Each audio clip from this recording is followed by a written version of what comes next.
Hi friends, welcome to யாஷிகர். இது ரொம்பவே பெரிய ஒரு சர்ப்ரைஸாக தான் இருந்துச்சு.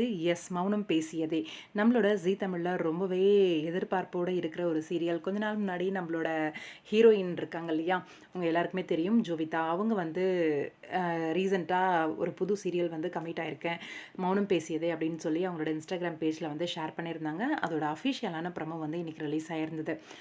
முருகா அப்படிங்கிற சீரியலில் வந்து வெள்ளித்திரையில் நடிச்சிருக்காரு இவர் வந்து இப்போ சின்னத்திரைக்கு வந்து வந்திருக்காரு. ஆக்டர் அசோக் இவர் சீரியலில் ஹீரோவாக என்ட்ரி கொடுக்குறாரு. இந்த சீரியலில் எத்தனை ஹீரோ எத்தனை ஹீரோயின்பா அப்படிங்கிற மாதிரி 2 ப்ரமோ வந்து ரிலீஸ் பண்ணியிருக்காங்க. ஒரு ப்ரமோவில் வந்து சத்யா ஆல்ரெடி ஒரு சீரியல்ஸில் எல்லாத்துலேயுமே நடிச்சிருக்காரு. ஜீ தமிழ் சீரியல்ஸ்லேயும் ஒரு சில சீரியல்ஸில் வந்திருக்காரு. நாம் இருவர் நமக்கிருவர் சீரியல்லையும் நடிச்சிருக்காரு.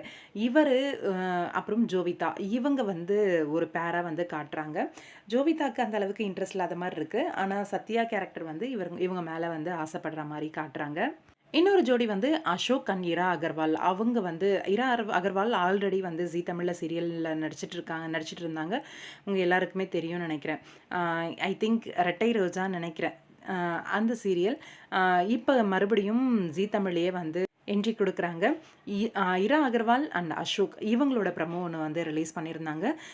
2 ஜோடி இருக்காங்க போல இருக்குது. இதில் 2மே மெயின் ஜோடியாக தான் வந்து கமிட் ஆயிருக்காங்க. 2 ஹீரோயின் 2 ஹீரோ அப்படின்ற கான்செப்டில் வந்து இந்த சீரியல் வந்து லான்ச் ஆக போகுது. ரொம்பவே எக்ஸைட்மெண்ட்டாக இருக்குது. எந்த டைம் வந்து வரப்போகுது, ஈவினிங் ஸ்லாட்டா இல்லை ஆஃப்டர்நூன் ஸ்லாட்டா அப்படின்னு சொல்லி ரொம்பவே எதிர்பார்ப்பு இருக்குது. பார்க்கலாம், வெயிட் பண்ணி. ப்ரமோ ரொம்பவே சூப்பராக இருந்தது. மௌனம் பேசியதே. உங்களோட கருத்து என்ன அப்படின்னு கமெண்ட் பாக்ஸில் சொல்லுங்கள்.